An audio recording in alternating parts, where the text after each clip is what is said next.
ආයිබෝන් පුතේ මම ඊට පෙර පාඩමකදී ඔබ සමග සාකච්ඡා කරා පිරිවැය පරිමාලාභ විශ්ලේෂණය පිළිබඳව.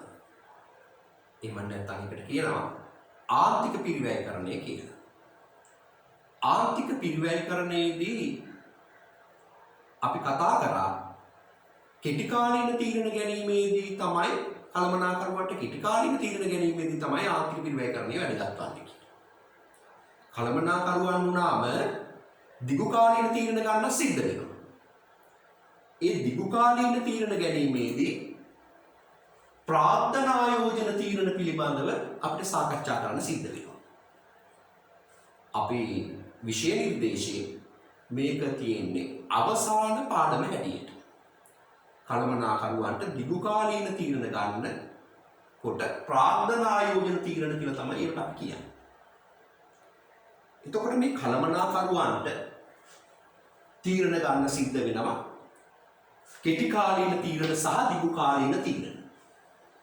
කෙටි කාලීන තීරණ ගන්න වෙනවා කළමනාකරුවන්ට. දිගු කාලීන තීරණ ගන්න සිද්ධ වෙනවා කළමනාකරුවන්ට. කෙටි කාලීන තීරණ පිළිබඳව ඔබට අවබෝධයක් තියෙනවා. ආර්ථික පිරිවැයකරණය තුළදී අපි සාකච්ඡා කරේ කෙටි කාලීන තීරණ ගැනීමේදී කළමනාකරුවන්ට කොහොමද වැදගත් වන්නේ ආර්ථික පිරිවැයකරණය කියන එක. දිගු කාලීන තීරණ ගන්නකොට මේ ප්‍රාර්ථනා ආයෝජන තීරණ ගැනීම සම්බන්ධයෙන් තමයි අපි සාකච්ඡා කරන්නේ. එතකොට අපිට පොඩි අවබෝධයක් ලබා ගන්න ඕන මේ කෙටි කාලීන තීරණ සහ දිගු කාලීන තීරණ කියන එකේ මොකක්ද මේ තියෙන සම්බන්ධය කියලා. ඒ නිසා මේ නිදසුන් ටිකක් ගත්තාම අපිට පොඩි අවබෝධයක් එනවා මොකක්ද මේ කෙටි කාලීන තීරණ සහ දිගු කාලීන තීරණ පිළිබඳ යම් අවබෝධයක් ගන්න. විකුණුම් මිල වැඩි කිරීම කෙටි කාලීන තීරණයක්. තොග ප්‍රමාණය වෙනස් කිරීම, ණය එකතු කිරීමේ කාලය වෙනස් කිරීම, විකුණුම් ප්‍රමාණය වැඩි කිරීම, විකුණුම් ප්‍රවාදන ක්‍රමයක් ක්‍රියාත්මක කිරීම මේ කෙටි කාලීන තීරණ කළමනාකරුවන් ගන්න. කම්පලක් ඉදි කිරීම, දේපල පිරියත් උපකරණ මිලට ගැනීම, අධිවේගී මාර්ග තැනීම, රථගාලක් ඉදි කිරීම, වෘත්තීය හෝ පාසල් වැනි ආයතන පාඨමාලා සංශෝධනය කිරීම, නව දුරකථන පද්ධතියක් ඉදි කිරීම, නව පරිගණක පද්ධතියක් සැකසීම. එතකොට මේ කෙටි කාලීන තීරණය දිගු කාලීන තීරණ දිහා බලනකොට මොනවද දක්න ලැබෙන වෙනස? මේ කෙටි කාලීන තීරණවල වගේ නෙවෙයි දිගු කාලීන තීරණවල ප්‍රතිලාභ ලැබෙනවා දිගු කාලයක්. දිගු කාලීනව තීරණ ගන්න ඒවායේ ප්‍රතිලාභයේ දිගු කාලයක් ලැබෙනවා වගේම මේ ආයෝජනවල ප්‍රතිලාභයේ දිගු කාලයක් පුරා ලැබෙනවා වගේම ආයෝජනය කරන මුදල් ප්‍රමාණය වැඩි ප්‍රමාණයක්. ඒ වගේම මේවායේ අවදානමක් තියෙනවා. කෙටි කාලීන තීරණ වගේට වඩා දිගු කාලීන වෙනස්. දිගු කාලීන තීරණ ගැනීමේදී දිගු කාලීන තීරණ වලට නිදසුන් තමයි මේ ඉදිරිපත් කරන්නේ. එතකොට මේ කළමනාකරුවන්ට දිගු කාලීන තීරණ ගන්න සිද්ධ වෙනවා. දිගු කාලීන තීරණ පිළිබඳව අපි බලනකොට ඒ දිගු කාලීන තීරණයක ප්‍රතිලාභය පිළිබඳව බැලුවොත් ඒක ලැබෙන්නේ දිගු කාලයක් පුරා ප්‍රතිලාභය ලැබෙනවා. ඒ නිසාම දිගු කාලීන තීරණයක් කියන එක අර්ථ නිරූපණය කරනවා ඉදිරි වර්ෂ කිහිපයකදී ආර්ථික ප්‍රතිලාභ අපේක්ෂාවෙන් ව්‍යාපාරයේ අරමුදල් යෙදවීම සම්බන්ධ තීරණ කියන්නේ. මොකක්ද? ඉදිරි වර්ෂ කිහිපයකදී ආර්ථික ප්‍රතිලාභ අපේක්ෂාවෙන් ව්‍යාපාරයේ අරමුදල් යෙදවීම සම්බන්ධ තීරණ. එතකොට මේක ප්‍රතිලාභය ලැබෙනවා වර්ෂ කිහිපයකදී. ඒ කියන්නේ දිගු කාලයක් පුරා. නිදසුනක් බලන්න. කම්හලක් ඉදි කිරීම නිසා අනාගත වර්ෂ කිහිපයකදීම ප්‍රතිලාභ ලැබෙනවා. නිෂ්පාදන කටයුතු යොදවා ගන්න පුළුවන්. දිගු කාලීනව පාවිච්චි කරන්න පුළුවන්.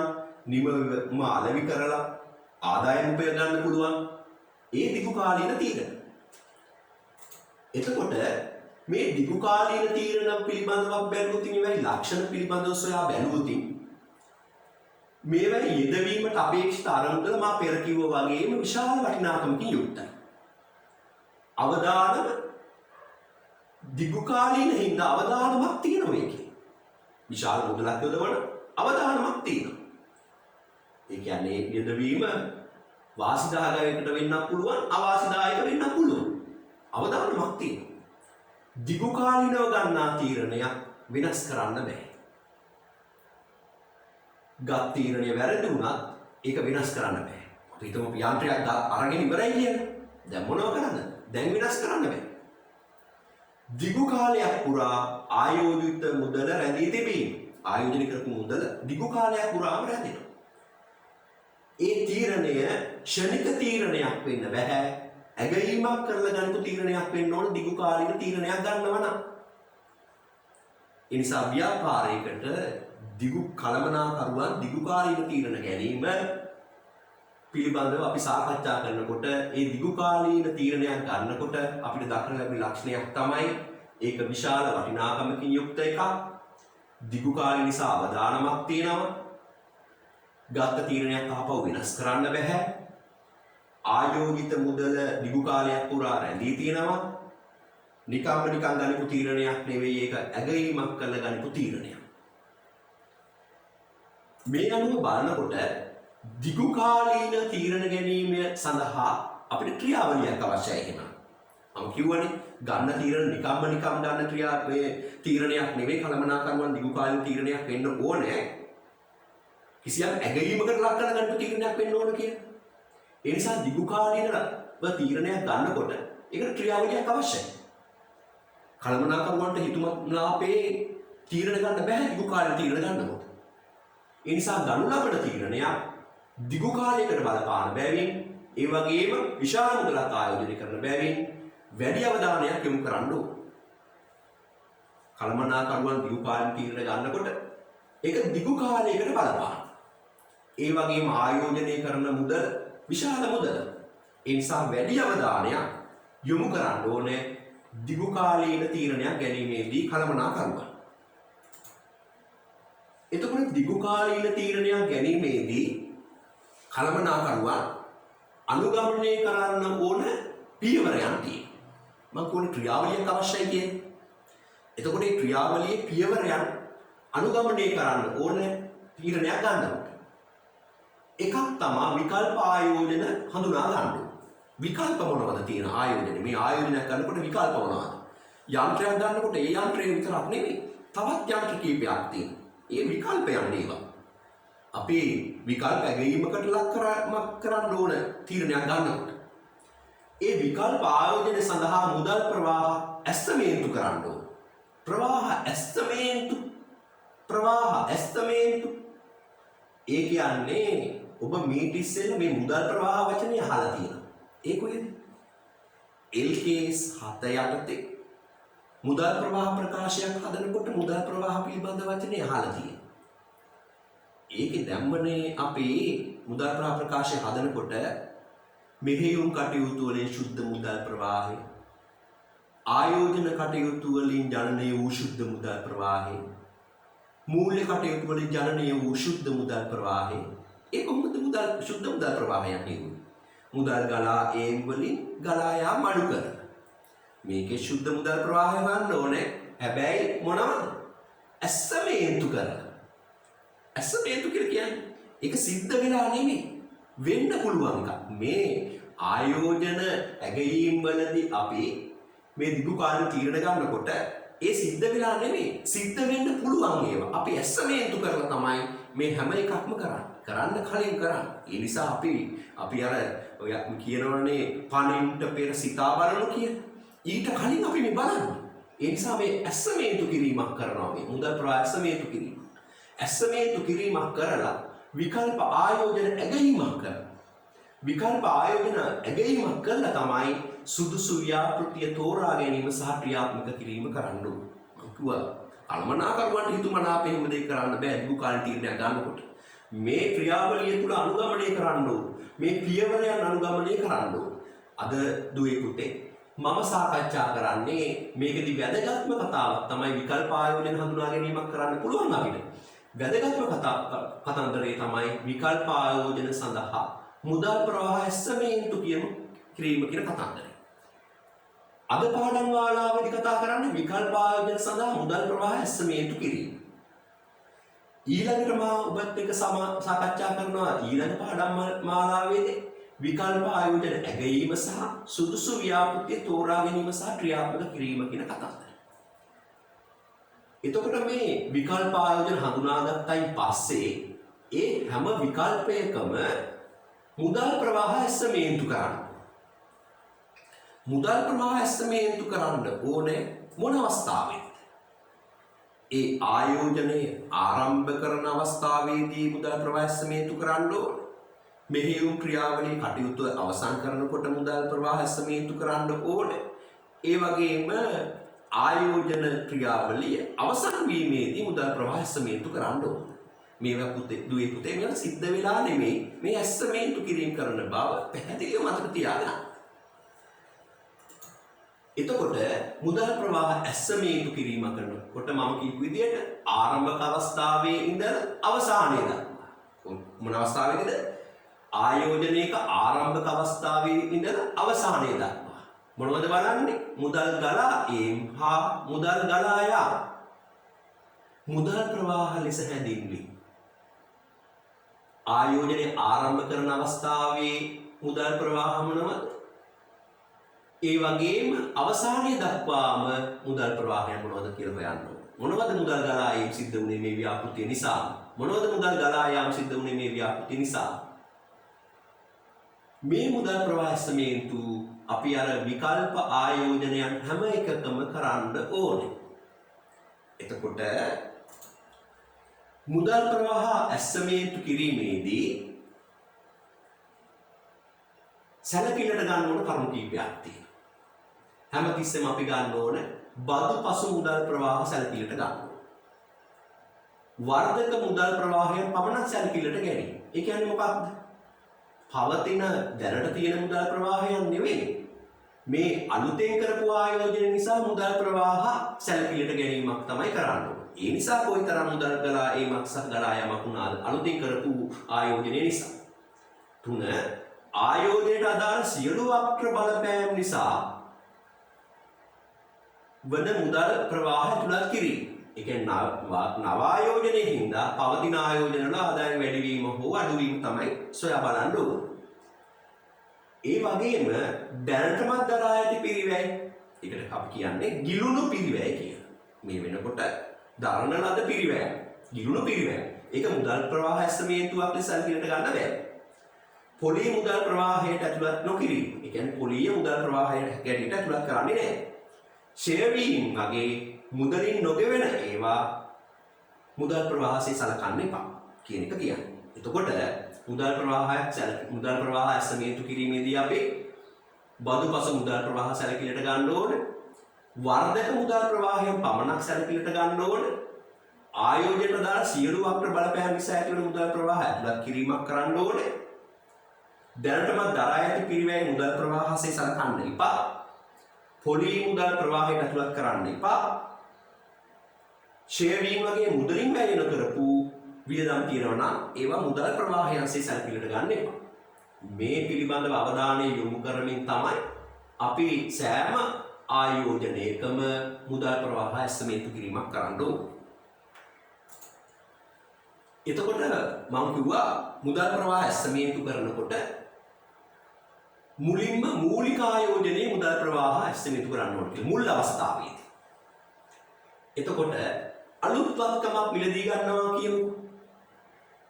එතකොට ඒ මිලට ගන්නකොට අලුත් වත්කමක් මිලදී ගන්නකොට මිලට ගැනුම් පිරිවැය. බදු සහිත බදුත් එක්කම අපි ගියපු ගාන මේක මුදල් ගලා යාමක්. ව්‍යාපාර ස්ථානට එක ගේන්න වෙනවනේ. ඒකත් ව්‍යාපාරේ මුදල් ගලා යාමක්. සවිකිරීම් පිරිවැයක් දරන්න සිද්ධ වෙනවනම් ඒකත් මුදල් ගලා යාමක්. ඒ වගේම ඒක ඒ ව්‍යාපෘතිය නිසාම කාරක ප්‍රාග්ධනය ඒ ව්‍යාපෘතිය කරගෙන යාම සඳහා අවශ්‍ය මුදල ඒකත් මුදල් ගලා යාමක් වෙනවනේ. මේ ටික නිසා අපිට මුදල් ගලා යාමක් හැටියට හඳුනා ගන්න පුළුවන් මූලික ආයෝජනයේ මුදල් ප්‍රවාහය හැටියට. අපි හිතමු අපේ ගාව අපි යන්ත්‍රයක් ගත්තේ. අපි තියෙන යන්ත්‍රය විකුණලා තමයි මේ යන්ත්‍රය ගන්න. එතකොට පවතින වත්කම් විකිණීමෙන් මේ යන්ත්‍රය ගන්නකොට අපිට මෙච්චර මුදල් ප්‍රමාණයක් හොයා ගන්න පුළුවන්. ඒ වත්කම විකුණනකොට අපිට බද්දක් ගෙවන්න සිද්ධ වුණා. එහෙනම් ඇත්තටම අපිට හම්බ වෙච්ච ගාණ තමයි මේ බද්ද අඩු කරලා පස්සේ මේ තියෙන්නේ. මේ මුදල් ගලා ඒ ප්‍රමාණය. මේ අපෙන් ව්‍යාපෘති මුදල් ගලා ගියපු ප්‍රමාණය. මේ තියෙන්නේ මූලික ආයෝජනයේ ශුද්ධ මුදල් ප්‍රවාහය. ඒ කියන්නේ අපේ මුදල් කොයිතරම් ප්‍රමාණයක් එළියට ගියාද කියන එක තමයි මේකෙන් පේන්නේ. හොඳයි. මේ මූලික ආයෝජන අවස්ථාවේදී මුදල් ප්‍රවාහ. අපි මේක පොඩි අභ්‍යාසයකින් බලමු. මේ තියෙන අපේ දැනට තියෙන යන්ත්‍රයේ පිරිවැය. නව යන්ත්‍රයේ ගැනුම් මිල. පැරණි යන්ත්‍රයේ අපේක්ෂිත විකුණුම් මිල. පැරණි යන්ත්‍රයේ විකුණුම් මුදල මත ගෙවිය යුතු බදු 20000. නව කාර්ය ප්‍රාග්ධන අවශ්‍යතාවය 75000. නව යන්ත්‍රය ස්ථාපිත කිරීමේ වියදම 50000. අවශ්‍ය වන්නේ මූලික ආයෝජනයේ මුදල් ගලා යාම හා මුදල් ගලා ඒම් වලට අදාළ මුදල් ප්‍රවාහ ගණනය කිරීම. මූලික ආයෝජනයේ ශුද්ධ මුදල් ප්‍රවාහය ගණනය කිරීම. එතකොට දුවේ පුතේ මූලික ආයෝජනයේ මුදල් ගලා යාම මූලික මුදල් ගලා ඒම් වල ගලා යාම හා මුදල් ගලා ඒමට අදාළ මුදල් ප්‍රවාහ ගණනය කිරීම. එතකොට මොනවද මුදල් ගලා යාම හැටියට හඳුනා ගන්න? මොනවද මුදල් ගලා ඒම හැටියට හඳුනා ගන්න? මූලික ආයෝජනයේ ශුද්ධ මුදල් ප්‍රවාහය කොපමණද? ඔබ ගණනය කරන්න බලන්න.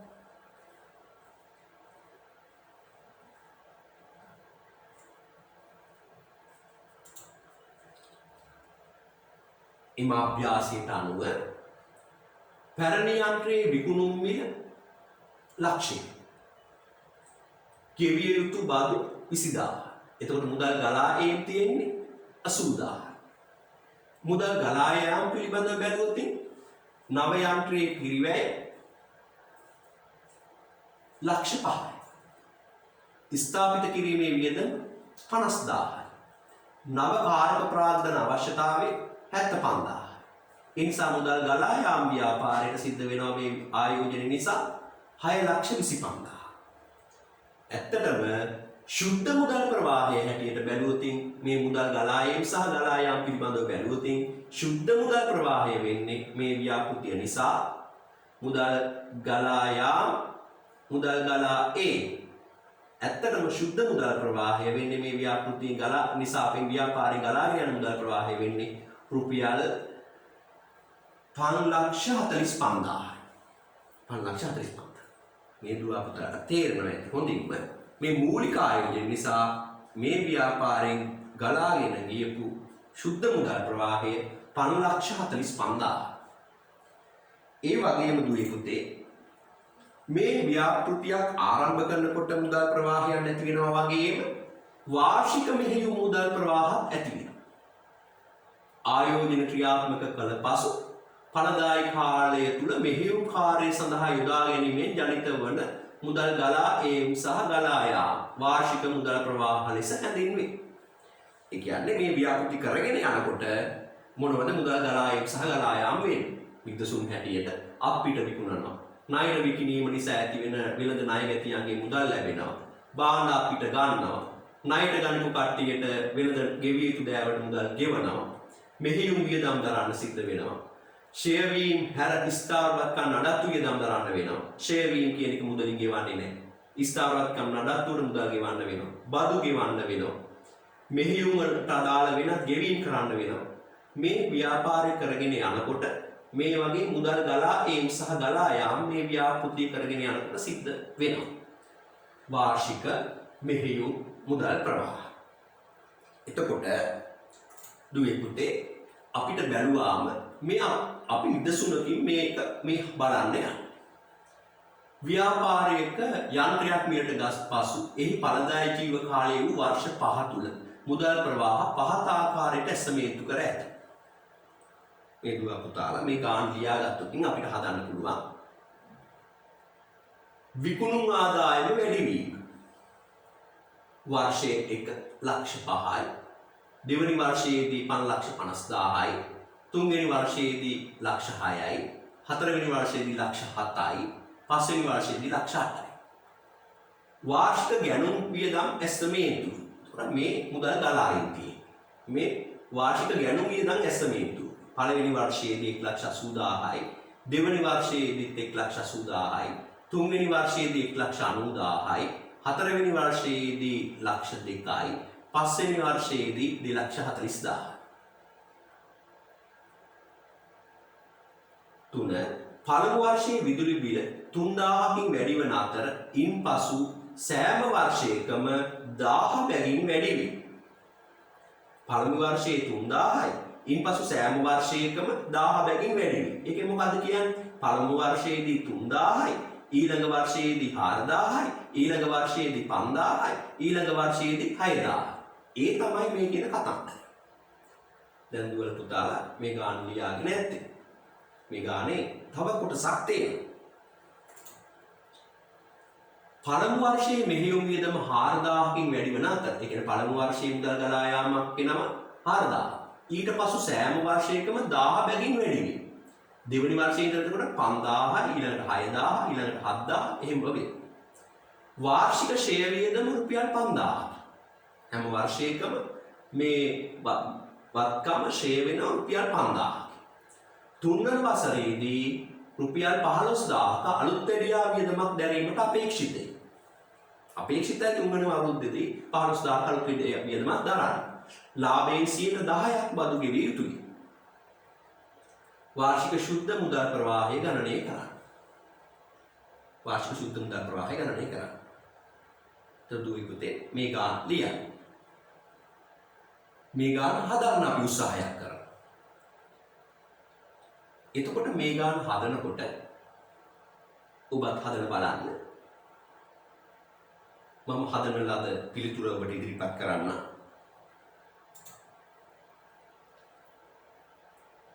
ඉස්සෙල්ලම කරන්න ඕන මේ ගාන හදන්න කලින් දුවේ පුතේ බදු පෙර ලාභය හොයාගන්න එක. බදු පෙර ලාභය හොයාගන්න. ඔබට බදු පෙර ලාභය හොයාගන්නකොට ඔබට මතක් වෙනවත් ඇති සමහර වෙලාවට අර LKS 7 මුදල් ප්‍රකාශ හදනකොට මෙහෙයුම් කටයුතු වලින් ජනන වූ ශුද්ධ මුදල් ප්‍රවාහය හොයන්න ගියාම වක්‍රමේදී හොයනකොට මෙහෙයුම් කටයුතු වලදී ශුද්ධ මුදල් ප්‍රවාහය බදු පෙර ලාභයනේ හොයාගත්තේ. ඉතින් දරුවනේ මේක අලුත් දෙයක් නෙමෙයි. දැනුත් අපි බදු පෙර ලාභය හොයාගන්නවා. බදු පෙර ලාභය හොයලා මුදලින් සිද්ධ නොවෙච්ච ඒවා ආපහු ඇඩ්ජස්ට් කරනවානේ. අපි දැන් මේකෙත් කරනවා මුදලින් සිද්ධ නොවෙච්ච ඒවා ඇඩ්ජස්ට් කරන එක. බලමු වෙන්නේ සිද්ධ වෙන්නේ මොකද්ද කියලා. මේ බලන්න. මේ තියෙන්නේ මුදල් ප්‍රවාහ අයිතම දාන. අවුරුදු 1, 2, 3, 4, 5. ඇස්තමේන්තු තමයි මේ දාන්නේ. විකුණුම් ආදාය වැඩි වී 500යි, 500යි, 600යි, 700යි, 800යි. මුළු ආදායම එතකොට වෙනත් ආදාය ලැබෙන ක්‍රම තිබුණේ මේ මුළු ආදාය. මේ වියදම් මේ මුදල් ගලාගෙන ඒකේ ආදායම් කියලා මුදල් ගලාගෙන ආපු ඒවනේ. මේ වියදම් වෙන ඒවා. ගැනුම් වියදම් 180යි, 180යි, 190යි, 200යි, 240යි. විදුලි වියදම් දහස් වලින් හදලා තියෙන හැම එකක්ම 3,000යි, 4,000යි, 5,000යි, 6,000යි, 7,000යි.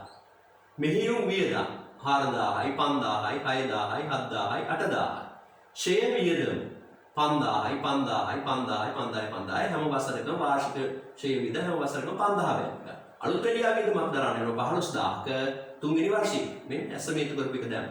දැන් මේ වෙන්නේ මොකද්ද? මේ බදු පෙර ලාභය තමයි මේ මෙතනදී අපි හොයාගන්නේ. මේ මුළු වියදම්. මේ තියෙන මුළු ආදාය. මුළු ආදායන් වලින් මුළු වියදම් ටික අඩු කරාම එන්නේ මොකද්ද? බදු පෙර ලාභය. මේ තියෙන මොකද්ද? බද්ද 10% ආදායම් බද්ද. ඒ බදු පෙර ලාභයේ 10%ක ආදායම් බද්ද අඩු කරාම මොකද්ද වෙන්නේ? වර්ෂයේ ලාභය. වර්ෂයේ ලාභය. මේ ෂෙයා වීම අපි මෙතන අඩු කරලානේ තියෙන්නේ. ඒ වුණාට ෂෙයා වීම කියන එක මුදලින් අපෙන් ගලාගෙන ගියේ නෑනේ. ඒ නිසා ෂෙයා වීම ටික නැවත වාරයක් බදු පෙර ලාභයට අපි එකතු කරනවා. එකතු කරාම එන්නේ ශුද්ධ මෙහෙයුම් මුදල් ප්‍රවාහය. එතකොට අපි කතා කරේ ශුද්ධ මෙහෙයුම් මුදල් ප්‍රවාහය. දැන් එතකොට ආයෝජනයක් ආරම්භයේදී මුදල් ප්‍රවාහය ඇස්තමේන්තු කරන්නත් ඕනේ.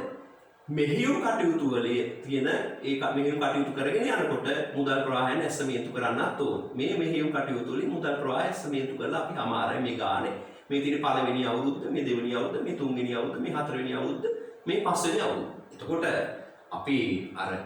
අපි කරන්නා වූ ආයෝජන ක්‍රියාවලියේදී ආයෝජනයේ පියවරයන් හැටියට මුදල් ප්‍රවාහ ඇස්තමේන්තු කිරීම තමයි මේ අපි කරන්නේ. ඊළඟට මුදල් ප්‍රවාහ ඇස්තමේන්තු කිරීම කරන්න වෙනවා ජීව කාලයේ අවසානයේදී. ජීව කාලයේ අවසානයේදී මුදල් ප්‍රවාහ ඇස්තමේන්තු කිරීමක් කරන්න ඕන.